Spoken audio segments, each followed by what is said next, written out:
एजेंसियों के बंदे मनी चेंजरों की दुकानों पर बैठा दिए। आज फ्रंटियर कांस्टेबिलिटी ने अगर पकड़ लिया तो पहले कभी क्यों नहीं पकड़ी? पहले उनकी आंखें क्यों बंद थी कि कोई अपनी मंजी थले भी डांग फेरन? और पाकिस्तान की तबाही की सारी जिम्मेदारी आप सियासतदानों पर या ये अवाम पर नहीं डाल सकते। सियासतदानों को टांग दें, मैं तो कहता हूँ फांसी लगा दें। जो सरहदों के मुहाफिज हैं उनकी मर्जी के बगैर तो स्मगलिंग नहीं हो सकती। ये सालक और मोनस की जो लड़ाई है वो चौधरी खानदान को ले बैठी है। अस्सलाम वालेकुम, मुझे कहते हैं सोबिया अशरफ और आप देख रहे हैं प्रोग्राम अंदर की बात मुजम्मिल और वर्दी के साथ। आर्मी चीफ की सनतकारों के साथ मुलाकात के बाद अब हुकूमत निगरान हुकूमत जो है वो भी मुतहरिक हो गई है और आज कहा गया है कि 500 अरब की जो बिजली चोरी की गई है और डॉलर की स्मगलिंग जो है उसकी रोकथाम के लिए क्रैकडाउन शुरू कर दिया गया है। अभी क्रैकडाउन शुरू कर दिया गया है, इसको क्रैकडाउन को जो ये ऑपरेशन है इसको कौन लीड करेगा? क्या इसको एस्टेब्लिशमेंट करेगी या फिर निगरान हुकूमत करेगी? ये बड़ा सवाल है। इसी हवाले से आज हम मुजम्मिल साहब से पूछेंगे और अगर ये क्रैकडाउन होता है तो इसके नताइज क्या होंगे? अंदर की बात हम जानेंगे मुजम्मिल साहब से। आप देखें, आज ऑपरेशन कर रहे हैं, डॉलर 10 रुपए सस्ता हो गया, आपने अफगानिस्तान जाने से रोका, आपने स्मगलिंग रोकी, चीनी 10 रुपए सस्ती हो गई, डॉलर 10 रुपए सस्ता हो गया। मैं कहता हूँ बड़ी अच्छी बात है। आसिम मुनीर साहब कारोबारी लोगों को मिले, उसके बाद स्टॉक एक्सचेंज भी ऊपर चली गई। लेकिन आप मुझे ये बताएं ना, ये जो पिछले अरसे से इतने अरसे से लूटमार लगी हुई थी, इसका हिसाब कौन देगा? ये हिसाब सिर्फ सियासतदानों नहीं देना है। ये हिसाब कौन देगा इस लूटमार का, जो हमारी सरहदों पे लगी, जो स्मगलिंग की लूटमार है, जो डॉलर की उड़ान है, इसकी जिम्मेदारी कौन लेगा? आज तो आप कह रहे हैं कि हमने एजेंसियों के बंदे मनी चेंजरों की दुकानों पर बैठा दिए ताकि वो किसी अफगानी को डॉलर बेच ना सकें और सिर्फ जेन्युइन गाहक को बेचें। डॉलर नीचे आना शुरू हो गया है क्योंकि अफगानी खरीद नहीं सकता आप जाके किसी मनी चेंजर से, और आपने सबको टाइट कर दिया। लेकिन पहले खरीद के अफगानिस्तान जा रहा था, वो किसकी नाकामी और नालायकी थी, उसका भी जवाब हमें चाहिए, उसका भी एहतसाब चाहिए। तो लिहाजा मैं समझता हूँ कि अच्छी बात है हम स्मगलिंग को रोक रहे हैं, स्मगलिंग रोकनी चाहिए। अच्छी बात है हम बिजली चोरी रोकना चाहते हैं, अच्छी बात है, रोकनी चाहिए। अच्छी बात है हम डॉलर की स्मगलिंग रोक रहे हैं, अच्छी बात है। पाकिस्तान इसका मुकम्मल ही नहीं हो सकता।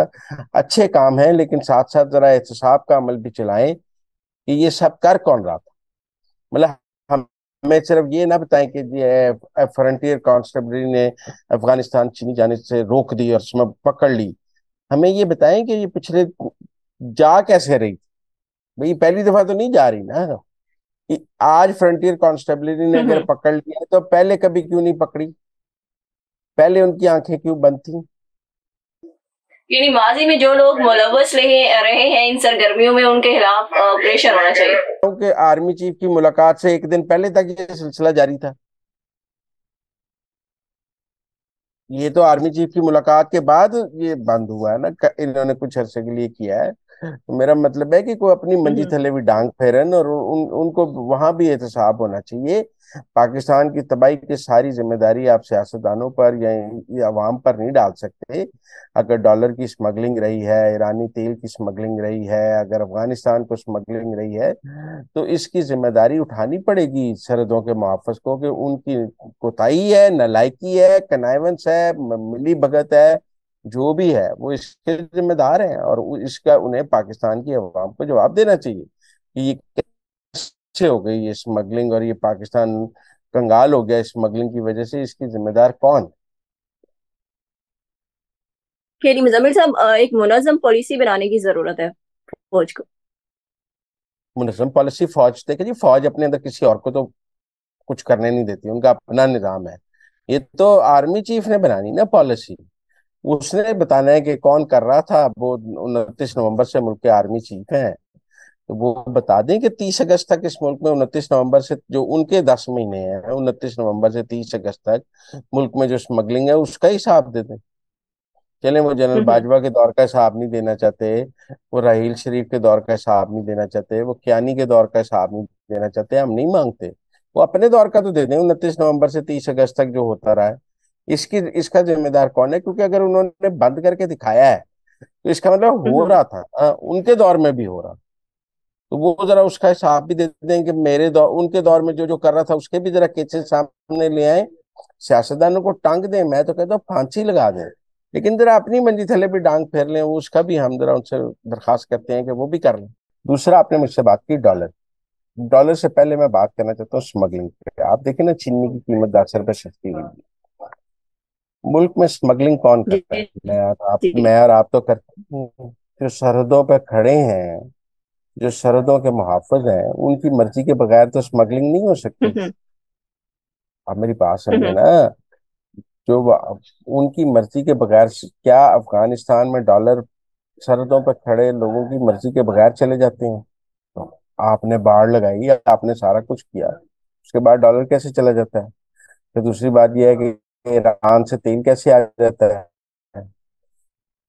जब आप इसके जिम्मेदार, मेरा मतलब है जनरल आसिम मुनीर साहब को कहीं ना कहीं बताना चाहिए। मतलब सियासतदानों को गालियां निकालना तो बहुत आसान है, लेकिन असल तो ये बॉर्डर पे जो स्मगलिंग है, इसकी जिम्मेदारी तो मुहाफिजों पर ही आती है। जो सरहदों के मुहाफिज हैं, उनकी मर्जी के बगैर तो नहीं हो सकती। मुजम्मिल साहब, एक और अंदर की बात मैं आपसे जानना चाह रही हूँ। आज चौधरी परवेज लाई ने एक दावा भी किया है और बड़ा इंकशाफ भी किया है कमरा अदालत में सहाफियों से गुफ्तगू करते हुए। उन्होंने कहा है कि मैं खुद पीटीआई में नहीं गया था, मुझे चौधरी शुजात हुसैन ने पीटीआई में भिजवाया था, और वो खुद इसलिए पीटीआई में नहीं आ सके कि सालक हुसैन साहब जो थे वो वजीर बनना चाहते थे। तो मुजम्मिल साहब, आपके पास अंदर की क्या खबरें हैं इस हवाले से? देखिए, आप चौधरी शुजात से बात करेंगे तो वो कहेंगे मोनस ने सारा करा दिया, मोनस उधर जाना चाहते थे। परवेज इलाही से बात करेंगे, वो सालिक पे इल्जाम लगा देंगे। ये बच्चों की लड़ाई है, सालिक और मोनस की लड़ाई है, जिसमें पूरा खानदान जो है वो बट गया है। आपस में दुश्मनियां पड़ गई हैं, लड़ाइयाँ हो गई हैं, अलहदगी हो गई है, सियासी अलहदगी भी हो गई है, वैसे घरों की अलहदगी भी हो गई है। ये बच्चों की लड़ाई है। ये सालक और मोनस की जो लड़ाई है, वो चौधरी खानदान को ले बैठी है, और उसमें कुछ लोगों का ख्याल है मोनस का कसूर है, कुछ का ख्याल है। आप परवेज इलाही से पूछेंगे तो वो कहेगा सालक का कसूर है, आप शुजात से पूछेंगे वो कहेगा मोनस का कसूर है। लेकिन असल बात यह है कि ये सब बड़े मिलकर सालक और मोनस की सुलह नहीं करा सके और कोई वर्किंग रिलेशनशिप नहीं बना सके।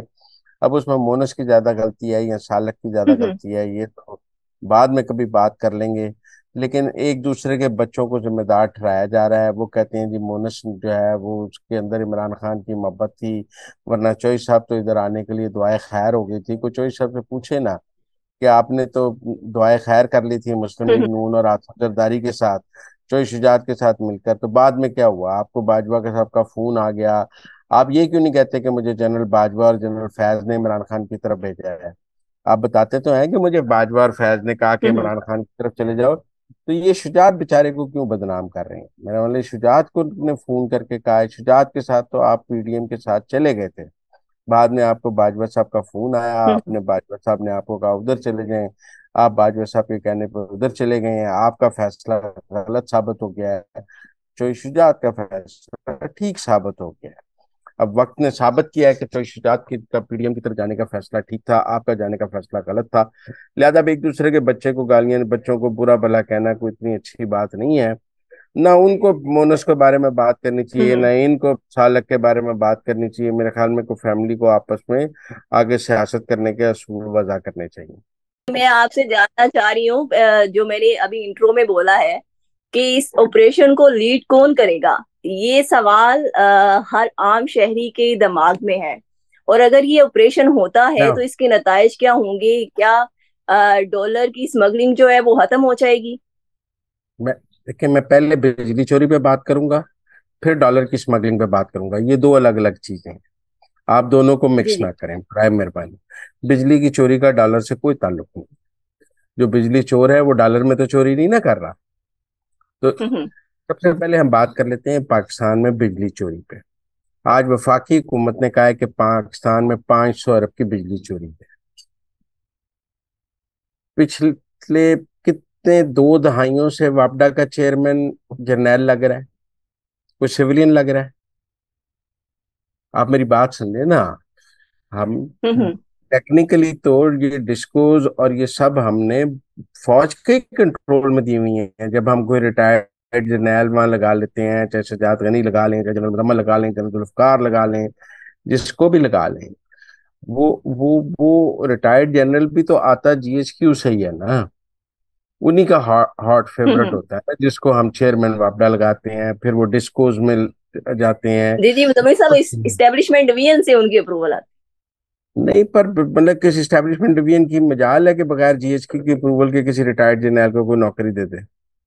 क्लियरेंस तो उनकी जीएचक्यू से होती है। तो मेरा है। जी पहली तौर पे तो ये सवाल है कि बिजली चोरी इस मुल्क में वापडा के और डिस्कोस की मर्जी के बगैर तो मुमकिन नहीं है। ठीक है ना? तो ये जो आपने पेपको बना दी है, आप कहेंगे कि वापडा के पास तो कुछ भी नहीं है, हमने पेपको बना दी है, फिर हमने उसके नीचे ये बना दिए।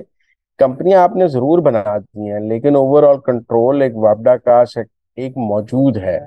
जब आप लेस्को से बंदा फेस्को ट्रांसफर करते हैं, फेस्को से आप पेस्को ट्रांसफर करते हैं, तो बाहमी ट्रांसफर भी तो है ना। और ये सब सरकारी मुलाजिम है। पहली बात तो ये है कि मैं ये समझता हूँ कि जिस जगह बिजली चोरी है वहां के अहलकार इसमें मुलवस है। अब हम इन अहलकारों की मर्जी के बगैर बिजली चोरी नहीं कर सकते। आप कहें कि जी हम इन अहलकारों के खिलाफ को क्या एक्शन ले रहे हैं? जी इनके तबादले कर रहे हैं। तबादला तो कोई सजा नहीं है। एक बंदा हम्म। शिकारपुर में बिजली चोरी करा रहा है, आप उसको नवाबशाह ट्रांसफर कर दें, ये कोई सजा है?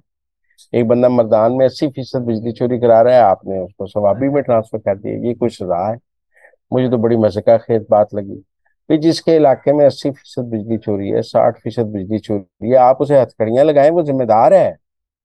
वो पाकिस्तान के खजाने, कौमी खजाने को नुकसान पहुंचाने का जिम्मेदार है। और पहली बात, वफाकी हुकूमत को ये क्लियर कर देनी चाहिए कि जिस सब डिवीजन में चोरी है वहां का एसटीओ जिम्मेदार है। वो पुलिस की मदद ले, एफआईए की मदद ले, आईएसआई की मदद ले, लेकिन जिम्मेदार एसटीओ है, क्योंकि एसटीओ की मर्जी के बगैर बिजली चोरी मुमकिन नहीं है। लाइन सुपरिटेंडेंट, एसटीओ हम्म। की मर्जी के बगैर बिजली चोरी मुमकिन नहीं है। आप इन अहलकारों को जिम्मेदार ठहराएं, इनको बुला कर कहें कि भाई अगर बिजली चोरी हुई तो हम आपको पकड़ेंगे। ये काट दें कनेक्शन, कुंडे काट दें, पुलिस साथ जाएगी, एफआईए साथ जाए, फौज साथ जाए। जहां पे नहीं कट रहे वहां फौज की मदद आप अख्तियार दें इनको कि ये जरूरत पड़ने पर फौज भी बुला सकते हैं। लेकिन हम 500 अरब की बिजली चोरी के मुतहम्मल नहीं हो सकते। ये दुरुस्त है कि पंजाब बिल दे रहा है, बाकी 3 सूबे तो बिल ही नहीं दे रहे हैं। मतलब एक हम्म। तो वो कहते हैं पंजाब खा गया, ऊपर से 500 अरब की बिजली चोरी भी करते हैं और कई गालियां पंजाब को देते हैं। मतलब आपकी वजह से आज पाकिस्तान जो है इस मकरूज हो गया है कि आप कई जब से पाकिस्तान बना है बिजली चोरी कर रहे हैं। और अब वो बिजली चोरी 500 अरब सालाना पे हो गई है। और आप कई गाली पंजाब को देते जाएं जो बिल पूरा दे रहा है। आप लेस्को फेस्को की बिलिंग देख लें, आप आईएसको की बिलिंग देख लें, आप बाकी पंजाब की बिलिंग, एपको की बिलिंग देख लें, आप मैपको की बिलिंग देख लें, और आप उसके मुकाबले पे पेशावर की, कोयटा की, सिंध की बिलिंग्स देख लें, तो क्या हालात। एक तो मैं समझता हूँ कि फौरी तौर पे ये जो करप्शन है इन डिस्कोर्स में, उनके खिलाफ एक्शन होना चाहिए और फौज को इस काम पे लगाना चाहिए। बिजली चोरी रोकने के लिए 500 अरब का मामला है, इसको इस तरह नजरअंदाज तो किया नहीं जा सकता। बड़ा क्रैकडाउन हो, ऑर्डिनेंस जारी करें कि जहां हम्म। भी सब डिवीजन में बिजली चोरी रोकने पर मज़ामत होगी वहां फौज तलब की जा सकती है, रेंजर्स को तलब किया जा सकता है, पुलिस तलब की जा सकती है, और ये सब जो है ये मदद करने के पाबंद होंगे। मैंने पिछले दिनों एक जगह देखा कि एक एक्सचेंज साहब बिजली चोरी रोकने गए, तो वहां पर मुकामी लोगों ने उन्हें मार मार के बांदर बना दिया। तो लोगों की जो कोई अफसर जो है बिजली चोरी रोकने की कोशिश करता है, लोग उसको मारते भी हैं। मैं ये नहीं कहता कि मैंने सब तो आसान तरीका तो फिर ये है कि रिश्वत लेके बिजली चोरी कराई जाए, क्योंकि दूसरी सूरत में मार भी पड़ती है। तो एक तो मैं बड़ी सिंपल हम्म। बात ये समझता हूँ कि ये बिजली चोरी रोकनी है तो रेंजर्स, फौज, पुलिस सबको इनके सब डिवीजन के डिस्पोजल पे देना पड़ेगा। और ये जाए फौज साथ, रेंजर्स साथ जाए कुंडे उतारने के लिए, और अगर हर मुमकिन अथॉरिटी यूज करनी चाहिए। Thank you so much Muzammil साहब के आपने हमें अंदर की खबरों से बाखबर किया। इसके साथ ही मुझे इजाजत दे, मगर कल हाजिर होंगे एक नई अंदर की बात के साथ। अल्लाह हाफिज।